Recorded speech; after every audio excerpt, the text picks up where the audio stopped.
Augusto Fernandez turun sebagai wildcard di Aragon. Apakah dia turun menggunakan mesin Yamaha V4? Setelah sprint kemarin, Marc Marquez bilang, aku sebenarnya pakai GP24 kok. Padahal enggak. Tapi kenapa dia ngomong kayak gitu?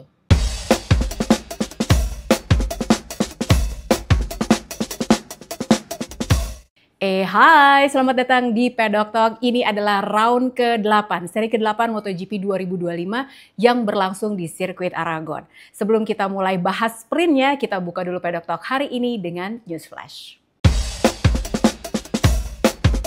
Informasi yang pertama datang dari Toprak Razgatlioglu yang sudah menjadi perbincangan hangat dari hari Jumat kemarin. Jadi MotoGP.com juga sudah mengangkat berita ini dan menanyakan langsung ke Gino Borsoy, tim manajer dari Pramac Yamaha. Jadi pertanyaannya adalah apakah betul Toprak akan bergabung dengan Pramac Yamaha di tahun 2026. Kemudian Borsoy mengatakan bahwa Yamaha memang sudah melakukan kontak dengan Toprak tapi belum ada kontrak. Lucu ya. Toprak, kontrak. Belum ada kontraknya.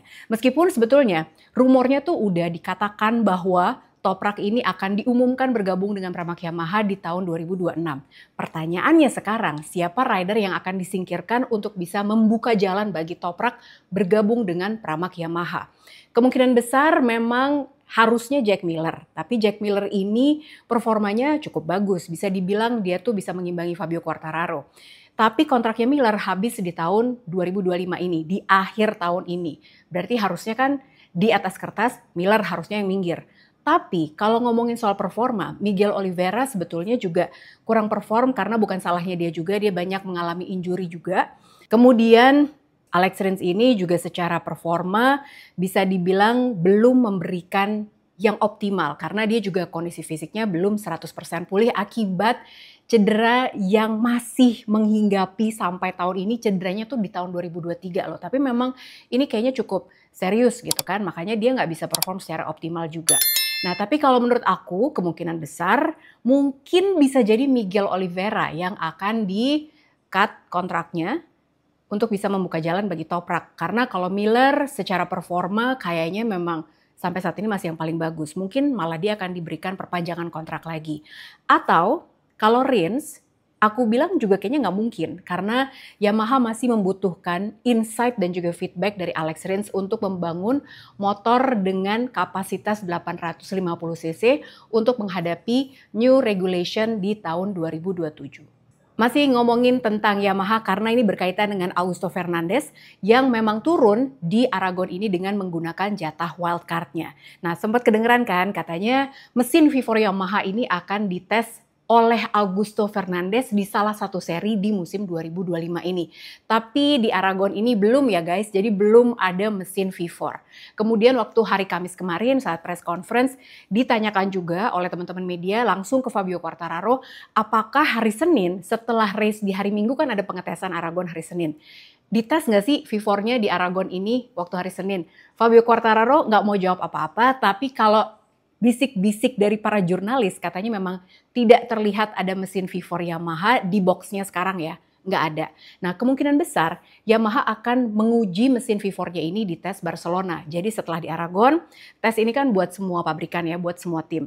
Kemudian Yamaha akan melakukan private testing hanya untuk mereka aja di Barcelona. Kemungkinan di hari Rabu atau hari Kamis. Jadi mereka akan terbang ke sana dan kemungkinan besar rencananya adalah untuk Pramac Yamaha mereka akan terus mengembangkan inline 4. Sementara untuk rider tim pabrikan Fabio Quartararo dan Alex Rins katanya sih mereka akan mencoba V4 Yamaha untuk pertama kalinya. Tapi nanti akan aku update lagi buat kalian.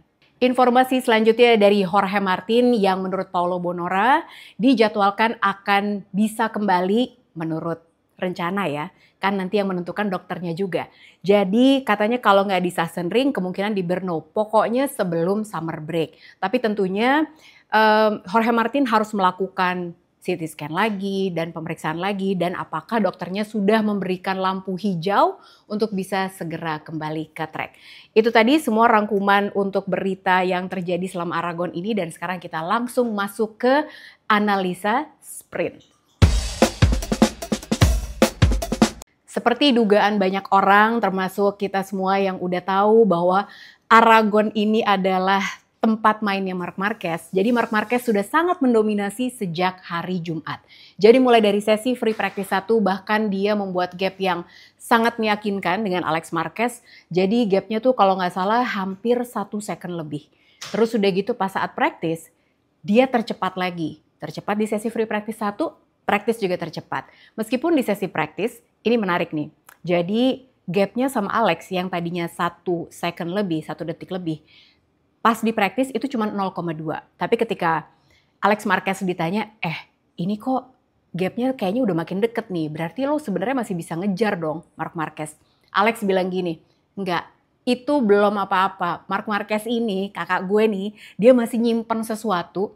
Dan ini kelihatannya aja di atas kertas, gapnya 0,2. Padahal sebetulnya dia masih punya margin yang sangat besar. Dan dia masih bisa mempermainkan kita semua. Takut. Tapi ternyata memang terbukti benar. Jadi ini adalah hasil dari qualifying-nya. Nah kita lihat Marc Marquez pole position. Dan kemudian di posisi kedua ada Alex Marquez. Posisi ketiga ada Franco Morbidelli. Pecco Bagnaia ada di P4.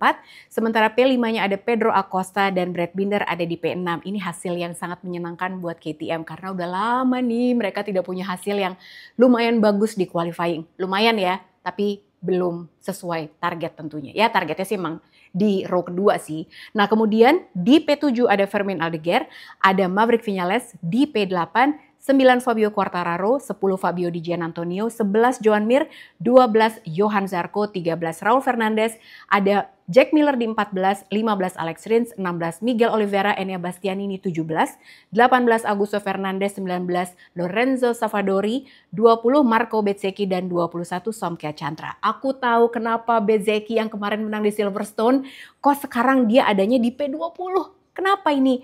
Karena Marco Bezzecchi itu sempat crash, baru aja mulai. Nah, seperti yang kalian tahu, qualifying itu kan waktunya sempit banget ya, cuma 15 menit. Nah, akhirnya dia balik tuh ke boxnya.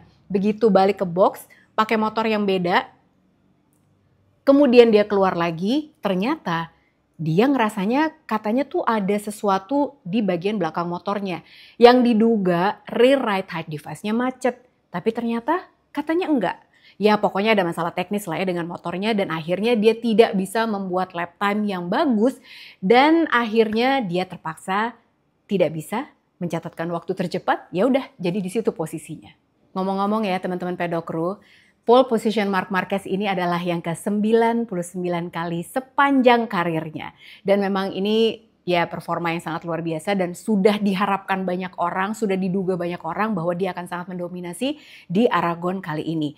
Nah yang menarik kemarin waktu di sprint, pas awal kan kita pasti ngelihat pilihan bannya. Nah di sini kalian lihat Marc Marquez awalnya pilih ban medium-medium. Sampai ditanyakan ke Davide Tardozzi, kenapa kok Marc Marquez pilih medium-medium? Karena sebagian besar rider yang ada di grid mereka pilih medium soft untuk bagian ban belakangnya.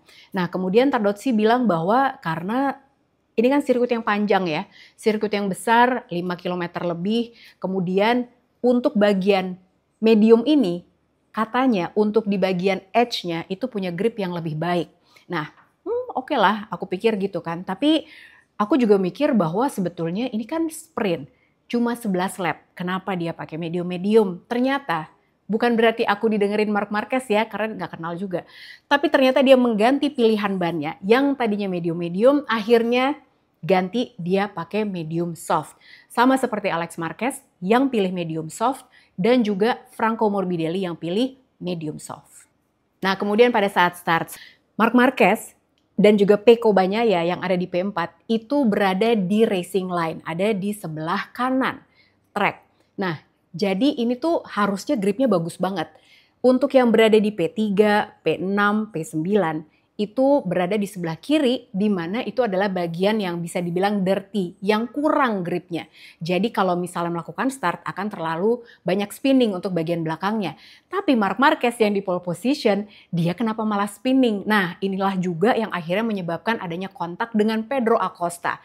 Dan ini dua-duanya udah mengatakan ya, baik Marc Marquez dan juga Pedro Acosta, bukan apa-apa, ini racing incident biasa dan ini terjadi biasanya kalau memang seorang rider itu dia startnya nggak bagus ya, ada wheel spin segala macam. Sementara yang di belakangnya Pedro Acosta itu udah maju dengan sangat cepat kecepatannya juga tinggi, akhirnya ya terjadi kontak. Jadi itu adalah hal yang biasa. Nah, ketika ditanyakan apa yang menyebabkan Marc Marquez mengalami wheel spin di saat melakukan start, dia bilang karena aku tuh bener-bener bawa semua bobot berat badan aku tuh ke depan. Akhirnya apa? Di belakang bobotnya kurang. Akhirnya makanya terjadi wheel spin. Dia ngikutin aja, ya pokoknya kayak rider yang lain aja. Semua tuh bener-bener memberikan bobotnya paling besar itu di depan. Jadi badannya tuh dicondongin maju ke depan. Nah sementara akhirnya itu menyebabkan wheel spin. Nah dia bilang nanti pada saat race tentu aku akan mencoba strategi yang berbeda. Di sini yang startnya bagus banget, kalian lihat ya, ini Alex Marquez. Dia luar biasa banget dan cepet banget meninggalkan yang lain. Meskipun sebetulnya ya ini kan Aragon ya.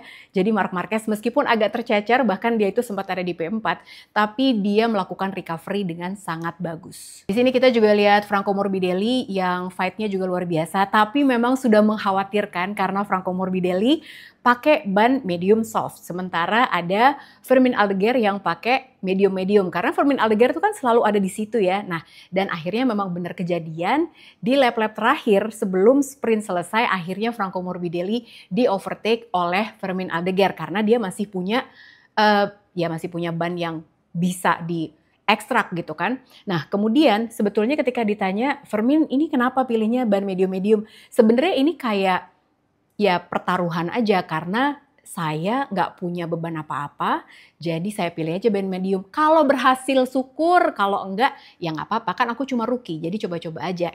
Ternyata pilihan ban medium-medium inilah yang berhasil melakukan overtake ke Franco Morbidelli dan akhirnya Fermin Aldeguer bisa berada di podium. Nah inilah podiumnya, jadi Marc Marquez seperti yang kita sudah duga, dia ada di posisi 1, Alex Marquez ada di posisi kedua, dan Fermin Aldeguer ada di posisi ketiga. Ini adalah kemenangan sprint yang ke-7 untuk Marc Marquez dari 8 seri. Nah yang kemarin tidak tertangkap kamera kenapanya, tapi kita cuma bisa lihat Joan Mir crash, tapi sebabnya kenapa tuh kita nggak tahu ya, nggak ada kamera yang bisa menangkap itu, tapi cuma bisa lihat akhirnya Joan Mir crash, dan ini ternyata ada kontak dengan Jack Miller. Nah di sini Joan Mir ngerasa kesel banget karena dia bilang lagi ngerasa enak banget dengan motornya, lagi sangat kompetitif dan dia yakin bahwa dia itu bisa fight hari itu. Nah tapi Joan Mir bilang bahwa Jack Miller ini out of control dan akhirnya Jack Miller diberikan long lap penalty kemarin meskipun katanya Joan Mir ini penaltinya belum cukup. Bahkan setelah race Joan Mir dan juga Alberto Puig datang ke Simon Cravard untuk bilang bahwa ini terlalu ringan, harusnya diberikan penalti yang lebih berat untuk Jack Miller. Tapi Jack Millernya sendiri juga bilang, iya aku juga memang salah gitu. Aku pokoknya ngeliat ada gap di situ dan aku melakukan manuver, tapi ya ternyata memang aku salah.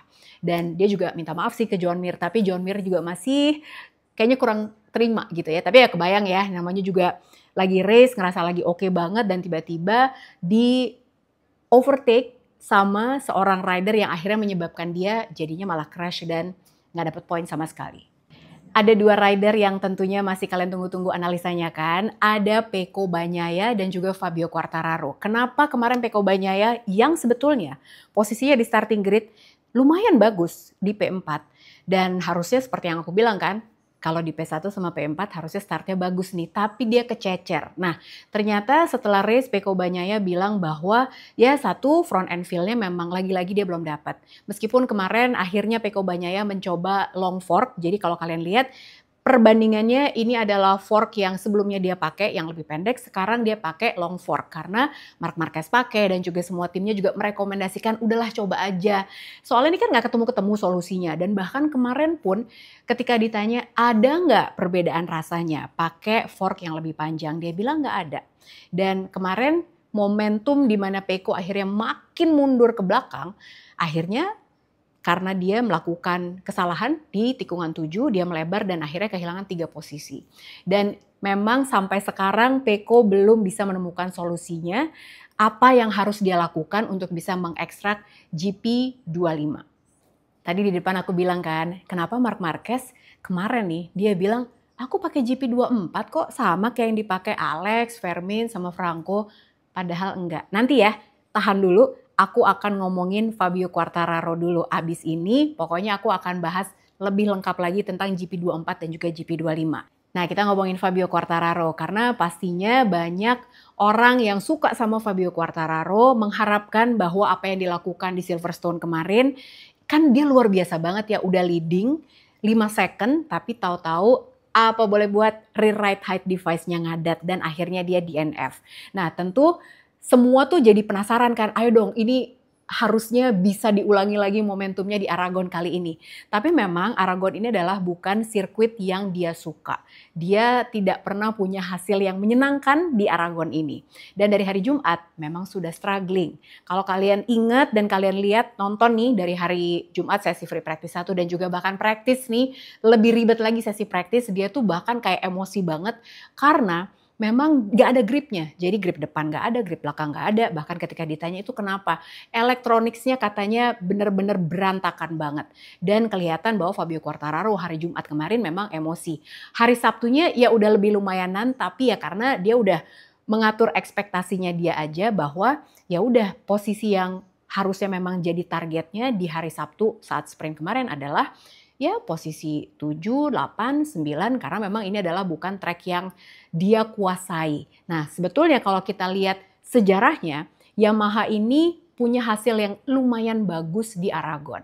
Pernah menang di tahun 2014 dan 2015 di tangan Jorge Lorenzo dan tangan Franco Morbidelli di tahun 2020. Ketika ditanya masalahnya apa pada saat sprint kemarin, Fabio Quartararo bilang mengalami banyak chatter. Jadi dia tuh kemarin kalau nggak salah pakai ban medium soft. Dan dia bilang setelah lap ketiga mengalami banyak sekali chatter dan akhirnya itu sulit sekali untuk mengendalikan motornya. Kemudian ketika ditanya apa targetnya untuk race hari ini, Fabio Quartararo bilang pokoknya hari ini kita akan pakai ban medium untuk yang ban belakang. Harusnya dengan pakai ban medium ini akan sedikit mengurangi chatternya, tapi targetnya sih sebetulnya dia nggak nargetin podium ya, yang realistis aja katanya. Kalau nggak P7 mungkin P9 katanya gitu. Nah buat teman-teman pedok crew, aku harus mengingatkan ke kalian bahwa di Aragon ini, aku mau ngasih lihat ya, ini adalah pada saat startnya. Jadi Aragon ini memang tikungan satunya luar biasa susah. Sangat tricky kalau katanya Marc Marquez, padahal dia menguasai banget sirkuit ini. Jadi kalau begitu mulai dari starting grid, start, nah kemudian tikungan pertama itu patah 90 derajat left-hander. Nah di sini sangat tricky karena kalau misalnya masuknya nggak pas, artinya ini akan kerepotan untuk masuk ke tikungan 2 dan juga 3. Makanya ini harus benar-benar precise, harus benar-benar tepat. Dan di sini tentunya dibutuhkan pengereman yang sangat akurat. Tikungan 1 ini adalah salah satu titik pengereman paling berat di sirkuit Aragon. Jadi memang rem itu sangat penting. Sama halnya dengan rem cakram ganda depan dan belakang yang ada di Yamaha Aerox Alpha Turbo. Ada yang udah pakai belum? Jadi aku tuh baru cari informasinya dan aku baru tahu ternyata di Yamaha Aerox Alpha Turbo ini udah ada sistem navigasinya juga yang sudah disupport sama Google Maps. Jadi nggak khawatir akan nyasar kalau pakai motor ini. Kalau pas kalian udah kepikiran nih untuk ambil Yamaha Aerox Alpha Turbo, mendingan sekarang karena ada kesempatan buat kita yang ngambil nih untuk mendapatkan uang tunai 1 miliar rupiah. Uang tunai 1 miliar rupiah, mau nggak sih? Ya maulah. Nah jadi kalau kalian kepikiran, langsung aja datang ke dealer Yamaha terdekat atau bisa juga buka website resminya Yamaha untuk informasi lebih lanjutnya. Kita ngomongin sprintnya udah, sekarang aku akan ngajak kalian ngobrol tentang beberapa hal yang bisa kita diskusikan di kolom komen. Jadi silakan ditulis pendapat kalian di kolom komen yang baik ya, yang manis, oke? Nah jadi kemarin itu Marc Marquez bilang di media Scrum bahwa aku tuh pakai GP24 kok sama kayak yang dipakai Alex, yang dipakai Vermin, dipakai Franco. Jadi sama itu tuh GP24. Padahal guys, udah berkali-kali ditegaskan, bahkan sama pihak Ducatinya sendiri bukan. Ini tuh GP25, bukan GP24. Itu pihak Ducati yang ngomong, bukan aku. Ducati yang ngomong. Kemudian rider yang lain yang pakai GP24, Alex, Vermin, Franco. Alex sama Franco deh yang paling senior. Mereka berdua tuh bilang, karena kan tentunya setelah Marc ngomong kayak gitu, teman-teman jurnalis mengkonfirmasi kembali ke Alex dan juga Franco. Tadi tuh Marc bilang katanya dia pakai GP24 loh. Sama kayak yang kalian pakai. Emang iya? Jelas-jelas mereka bilang, enggak lah, dia pakai GP25. Nah, pertanyaannya sekarang, kenapa Marc Marquez ngomong seperti itu? Jadi ini yang namanya Cywar. Ini yang namanya perang urat syaraf, guys. Jadi kalau Ducati udah mengkonfirmasi bahwa Marc Marquez pakai GP25, Alex bilang dia pakai GP25, Franco Morbidelli dia pakai GP25 bilangnya. Jadi ya emang dia pakai GP25. Jadi sama sekali berbeda dengan yang dipakai sama Alex, Fermin, dan juga Franco. Kenapa dia ngomong kayak gitu? Ya memang sebetulnya ini adalah Marc Marquez di mana dia bukan hanya hebat di track aja, tapi dia juga hebat dalam menciptakan Cywar ke teman satu timnya sendiri. Mungkin bisa jadi, ya ini kayak buat main-mainin rider yang lain, terutama khususnya Pecco Bagnaia, teman satu timnya. Loh, bukannya teman satu tim itu harusnya kompak ya Mbak? Justru enggak dong. Bukan berarti mereka berantem ya, tapi kalau di MotoGP ya teman-teman, satu rider yang harus kalian kalahkan terlebih dahulu adalah teman satu tim kalian sendiri. Itu prinsipnya di MotoGP. Kemudian kita nyambung sedikit tentang GP24 dan juga GP25. Nah, di sini ada insight yang sangat bagus dari seorang Jack Miller. Jadi Jack Miller ini bilang bahwa gue kan udah jadi teman satu timnya Pecco tuh udah lumayan lama ya. Bahkan hari ini pun saat aku pakai Yamaha dan aku berada di belakangnya Pecco Bagnaia, aku tuh ngelihat bahwa memang Pecco sangat tidak nyaman mengendarai GP25. Jadi dia itu banyak menggunakan badannya banget. Nah, dia tuh ya pengeremannya juga nggak tepat, terus udah gitu dia kelihatan nggak percaya diri dan dia tidak berani melakukan lean angle seperti biasanya karena takut crash. Makanya memang benar, ini masalah confidence kalau katanya Jack Miller, dia nggak percaya diri dan dia sangat tidak percaya sama motornya. Jadi itulah yang menyebabkan Pecco Bagnaia sangat kesulitan. Nah ada satu rider lagi, Franco Morbidelli yang memberikan insight yang sangat bagus tentang GP25 dan juga GP24. Jadi Franco Morbidelli sebetulnya menganalisa dari apa yang dialami saat di Silverstone kemarin. Kalau kalian lihat, di Silverstone, di lap-lap terakhir, Franco Morbidelli fight sama Marc Marquez. Nah disitulah Franco Morbidelli menjelaskan bahwa GP25 ini kekuatannya adalah begitu keluar dari tikungan. Jadi rear drive-nya itu lebih bagus daripada GP24. Sementara GP24 yang dipakai Franco Morbidelli kekuatannya adalah memasuki tikungan. Jadi corner entry-nya. Jadi makanya pendekatan GP25 dan GP24 ini memang sangat berbeda guys.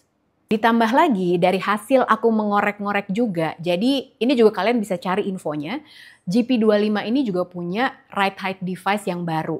Jadi beda sama yang dipakai sama GP24, tentunya ini juga akan mempengaruhi berat dari motor itu sendiri. Dan kalian tahu lah ya, kalau motor itu diubah sedikit variabelnya tentunya akan mengubah yang lain juga. Jadi ya memang tidak semudah itu untuk mencari solusi bagi seorang Pecco Bagnaia. Setelah kita ngomong panjang lebar, sekarang saatnya untuk masuk ke prediksi. Kalau kita ngomongin prediksi, kayaknya udah pasti ya. Hampir semua orang menjagokan Marc Marquez. Makanya aku kemarin di salah satu konten aku di Reels dan juga di TikTok, aku bilang bahwa harusnya namanya jangan Motorland Aragon, tapi Marquez Land Aragon. Karena ya habis tikungan 10 udah ada monumennya dia. Terus udah gitu kemarin nih, hari Jumat tercepat free practice 1. Terus udah gitu practice juga. Free practice 2 tercepat lagi. Pole position, sprint menang. Ya kan? Sama kayak tahun lalu. Dia pakai GP23 mendominasi semuanya. Tinggal race aja nih hari ini. Ya kan? Abis itu kelar semuanya. Jadi kalau prediksi aku masih Marc Marquez yang ada di P1. P2-nya tentunya Alex Marquez. P3-nya, nah ini dia nih, aku belum menjagokan Pecco Bagnaia karena tentunya ini masalahnya masih sangat kompleks buat seorang Pecco.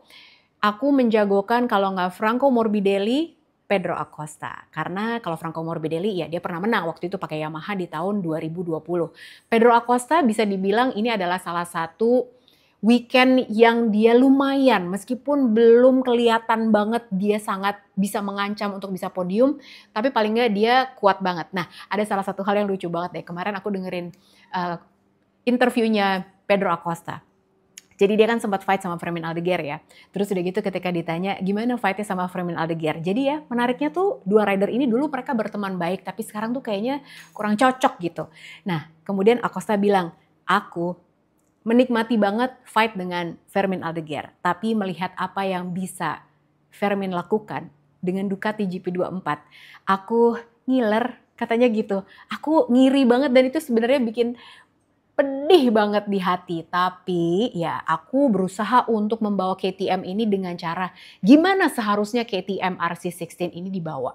Ya ini sih semacam kode-kode gitu kalau aku lihat ya. Makanya Pedro Acosta sebetulnya dia nggak nafsu-nafsu banget waktu itu digosipin pindah ke Honda. Dia justru lebih ingin pakai Ducati karena proyeknya udah jadi gitu sebetulnya. Oke, jangan lupa nanti malam ya jam 7 malam dan aku akan hadir lagi di live analysis di TikTok aku tentunya. Silakan di follow TikTok aku dan kita akan ketemu di live analysis di TikTok. Ketemu lagi besok di Paddock Talk untuk ngomongin review untuk race-nya jam 7 malam hari Senin. Sehat-sehat semuanya. Bye.